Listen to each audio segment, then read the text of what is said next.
काली घाटी का महाअभिशाप। 10,000 चीखों का अंतिम अध्याय। भाग 1। प्रतिबंधित दस्तावेज और 3 मुसाफिर। साल 2026 की एक उमस भरी रात थी। दिल्ली के एक आलीशान फ्लैट में विक्रम, अंजलि और राघव एक पुरानी कटी फटी डायरी के पन्ने पलट रहे थे।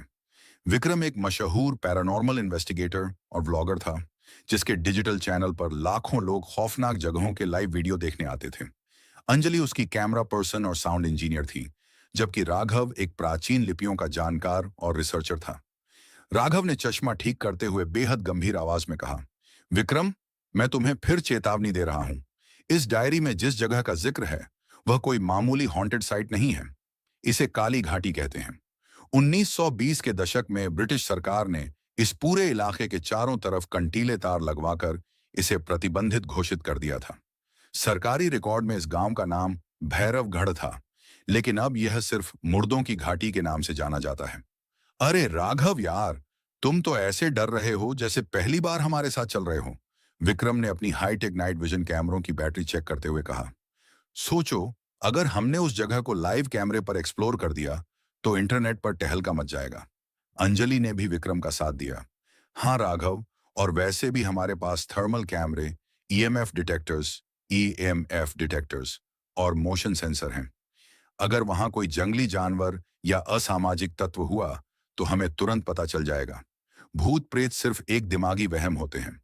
राघव ने एक गहरी सांस ली और डायरी का आखिरी पन्ना दिखाया, जिस पर कोयले से एक अजीब सा यंत्र बना था और नीचे लिखा था, जब अमावस्या की रात को 3 जिंदा रूहें इस घाटी की सीमा पार करेंगी, तब 10,000 दफन चीखें दोबारा जाग उठेंगी। वह भूखा है, वह हमेशा भूखा रहता है। विक्रम ने उस चेतावनी को हंसकर टाल दिया। उसने तुरंत अपनी एसयूवी की चाबी उठाई और तीनों रात के करीब 10 बजे शहर की चकाचौंध से दूर उस अनजाने और खौफनाक सफर पर निकल पड़े। भाग 2। काली घाटी की सीमा। सफर जितना लंबा हो रहा था, रास्ता उतना ही संकरा और डरावना होता जा रहा था। गाड़ी की हेडलाइट्स के सामने सिर्फ घना कोहरा और सूखे, बिना पत्तियों वाले पेड़ दिखाई दे रहे थे। हवा इतनी ठंडी हो चुकी थी कि गाड़ी का हीटर चालू करने के बाद भी तीनों की कंपी छूट रही थी। रात के ठीक 12 बजे गाड़ी के जीपीएस ने काम करना बंद कर दिया। स्क्रीन पर सिर्फ स्टैटिक लाइंस आ रही थी। तभी अचानक हेडलाइट की रोशनी में एक जंग लगा। बड़ा सा लोहे का बोर्ड दिखाई दिया। उस पर लिखा था, आगे जाना सख्त मना है, मौत की जिम्मेदारी आपकी होगी। हम पहुंच गए, विक्रम ने गाड़ी रोकते हुए कहा। वे अपना भारी भरकम साजो सामान लेकर गाड़ी से नीचे उतरे। जैसे ही उन्होंने घाटी की सीमा के अंदर कदम रखा, एक अजीब सी शांति छा गई। वहां हवा की सरसराहट भी बंद हो चुकी थी। ऐसा लग रहा था मानो वे किसी दूसरी दुनिया में आ गए हों, जहां जिंदगी का कोई नामो निशान नहीं था। अंजलि ने अपना भारी कैमरा कंधे पर संभाला और लाइव स्ट्रीमिंग ऑन कर दी।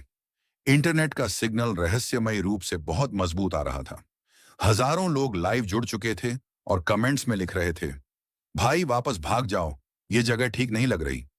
घाटी के बीचों बीच बसा वह पुराना गांव पूरी तरह से खंडहर बन चुका था। पत्थर के बने घर ढह चुके थे। खिड़कियों की जगह सिर्फ काले खोखले छेद थे, जो आंखों की तरह उन्हें घूर रहे थे। और उस गांव के ठीक केंद्र में था वह विशाल काला कुआं। भाग 3। 10,000 चीखों का उद्गम। वे तीनों उस कुएं के पास पहुंचे। कुएं की मुंडेर काले पत्थरों से बनी थी, जिन पर मोटी मोटी लोहे की जंजीरें लिपटी हुई थीं। जंजीरों पर जगह जगह प्राचीन मंत्र खुदे हुए थे, जो समय के साथ धुंधले पड़ चुके थे। राघव ने कुएं के पास जाकर अपनी टॉर्च नीचे चमकाई। यह कुआं अविश्वसनीय रूप से गहरा है। इसकी तली दिखाई नहीं दे रही, लेकिन देखो, इन पत्थरों पर जो नक्काशी है, यह किसी तांत्रिक क्रिया की तरफ इशारा करती है। विक्रम ने कैमरे की तरफ देखते हुए कहा, तो दोस्तों, यह है वह कुआं जहां से लोगों को रोने की आवाजें आती हैं। आज हम इस अंधविश्वास का पर्दाफाश करेंगे। यह कहकर विक्रम ने जमीन से एक बड़ा सा पत्थर उठाया और पूरे जोर से कुएं के अंदर फेंक दिया। विक्रम, मत करो, राघव चिल्लाया, लेकिन तब तक पत्थर अंधेरे में विलीन हो चुका था। 1 सेकंड, 2 सेकंड, 3 सेकंड बीत गए। नीचे से पत्थर के टकराने की कोई आवाज नहीं आई। तभी कुएं की गहराई से एक बेहद धीमी गूंज उठनी शुरू हुई। वह आवाज धीरे धीरे तेज होने लगी। वह किसी हवा की आवाज नहीं थी, वह इंसानी आवाजें थीं। 1, 2, 100। हजारों आवाजें, बच्चों के रोने की, औरतों के चिल्लाने की और मर्दों के तड़पने की आवाजें। ऐसा भयानक शोर था मानो 10,000 लोग एक साथ आग में जल रहे हों और मदद की भीख मांग रहे हों। अंजलि ने अपने हेडफोन कान से झटके से हटा दिए। उसके कानों से खून बहने लगा था। विक्रम, यह आवाज बहुत भयानक है। मेरे कान फटने वाले हैं। राघव का ईएमएफ डिटेक्टर पागल हो चुका था। उसकी सुई लाल निशान को पार कर चुकी थी और मशीन से धुआं निकलने लगा था। यहां इलेक्ट्रोमैग्नेटिक फील्ड ईएमएफ इंसानी सीमाओं से बाहर है। भागो यहां से। भाग 4, मौत का लाइव टेलीकास्ट। जैसे ही वे पीछे मुड़े, कुएं के ऊपर लिपटी भारी जंजीरें तड़ तड़ करके टूटने लगीं। कुएं के अंदर से एक घाना लिक्विड जैसा काला धुआं उबलकर बाहर आने लगा। उस धुएं में हजारों तड़पते हुए चेहरे दिखाई दे रहे थे। हवा में सड़े हुए मांस और गंधक की इतनी तीखी बदबू फैल गई कि राघव को उल्टी होने लगी। गाड़ी की तरफ भागो, विक्रम चिल्लाया। उसकी सारी बहादुरी अब हवा हो चुकी थी। वे तीनों बदहवास होकर भागने लगे, लेकिन रास्ता जैसे बदल चुका था। वे जितना आगे भागते, घूम फिरकर वापस उसी कुएं के सामने पहुंच जाते। रास्ते अंतहीन हो चुके थे।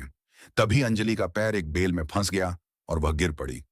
उसका कैमरा दूर जा गिरा, लेकिन उसका लेंस अभी भी चालू था और पूरा नजारा लाइव इंटरनेट पर जा रहा था। लाखों लोग अपने फोन स्क्रीन पर मौत का यह लाइव खेल देख रहे थे। अंजलि! राघव उसे उठाने के लिए पीछे मुड़ा। तभी उस काले धुएं में से एक विशाल कंकाल जैसी आकृति उभरी। उसकी आंखें जलते हुए कोयले की तरह लाल थीं और उसके शरीर से मांस के लोथड़े लटक रहे थे। उसने अपना लंबा सड़ता हुआ हाथ आगे बढ़ाया और राघव की गर्दन हवा में दबोच ली। नहीं, मुझे छोड़ दो! राघव तड़पने लगा। विक्रम ने हिम्मत करके जमीन से एक सूखी लकड़ी उठाई और उस आकृति पर वार किया, लेकिन लकड़ी उस साए के आर पार निकल गई, जैसे वह सिर्फ हवा हो। उस शैतान ने विक्रम की तरफ देखा और एक भयानक गगनभेदी हंसी हंसा। अगले ही पल उस शैतान ने राघव को जोर से जमीन पर पटका। राघव की रीढ़ की हड्डी टूटने की भयानक आवाज गूंजी और उसका शरीर बेजान हो गया। उसकी आंखें फटी की फटी रह गईं। भाग 5, कोई रास्ता नहीं। अंजलि रोते हुए पीछे की तरफ रेंग रही थी। विक्रम ने उसका हाथ पकड़ा और उसे खींचते हुए एक पुराने जर्जर मंदिर के अंदर ले गया। उस मंदिर का दरवाजा पत्थर का था। विक्रम ने अपनी पूरी ताकत लगाकर दरवाजा बंद कर दिया और अंदर से सांकल लगा दी। बाहर हवा का तांडव मच रहा था। मंदिर की दीवारें थर थर कांप रही थीं। विक्रम, हम मारे जाएंगे। राघव चला गया। अंजलि फूट फूट कर रो रही थी। विक्रम ने अपने कांपते हाथों से अंजलि के घाव को साफ किया। उसने देखा कि अंजलि का कैमरा बाहर ही छूट गया था, लेकिन उसका फोन अभी भी कनेक्टेड था। फोन के कमेंट्स बॉक्स में लोग पुलिस को बुलाने और प्रार्थना करने की बातें लिख रहे थे। लेकिन विक्रम जानता था कि इस रहस्यमयी घाटी में कोई पुलिस नहीं आ सकती। अचानक मंदिर के अंदर की शांति भंग हुई। मंदिर के फर्श के नीचे से वही हजारों चीखें दोबारा आने लगीं। ठक ठक ठक। दरवाजे पर कोई जोर जोर से दस्तक दे रहा था। विक्रम, दरवाजा खोलो। मैं राघव हूं। मैं बच गया हूं। बाहर से राघव की आवाज आई। अंजलि खुश होकर दरवाजे की तरफ बढ़ी। राघव जिंदा है। रुको अंजलि! विक्रम ने उसे कसकर पकड़ लिया। राघव की रीढ़ की हड्डी मेरे सामने टूटी थी। वह जिंदा नहीं हो सकता। बाहर वह नहीं है। वह शैतान राघव की आवाज निकाल रहा है। तभी बाहर से आ रही आवाज बदल गई। वह राघव की आवाज से बदलकर अंजलि की आवाज बन गई, फिर विक्रम की, और फिर अचानक हजारों लोगों की मिलीजुली भयानक आवाज में तब्दील हो गई। पत्थर की दीवारें मुझे नहीं रोक सकती। तुम दोनों मेरे ही वंशजों के पाप की कीमत हो। भाग 6, अंतिम संहार और अमर। सन्नाटा। मंदिर की छत धीरे धीरे चटकने लगी। पत्थरों के बीच से वही काला चिपचिपा खून टपकने लगा जो कुएं से निकला था। जहां जहां वह खून गिर रहा था, वहां की जमीन पिघल रही थी। विक्रम समझ गया था कि बचने का कोई रास्ता नहीं है। उसने अंजलि को गले से लगा लिया। मुझे माफ कर देना अंजलि, मेरी जिद के कारण आज हम यहाँ हैं। अचानक मंदिर का भारी पत्थर का दरवाजा तिनके की तरह टूटकर बिखर गया। वह शैतान सामने खड़ा था। उसकी जलती हुई लाल आंखों में 10,000 आत्माओं का गुस्सा और भूख साफ देखी जा सकती थी। उसने अपने दोनों हाथ आगे बढ़ाए। एक काले साए ने विक्रम और अंजलि को अपनी लपेट में ले लिया। हवा में उनकी आखिरी चीखें गूंजी और फिर सब कुछ शांत हो गया। सुबह जब सूरज उगा तो काली घाटी में कोहरा हमेशा की तरह घाना था। गांव के बाहर खड़ी विक्रम की एसयूवी एसयूवी पर धूल जम चुकी थी।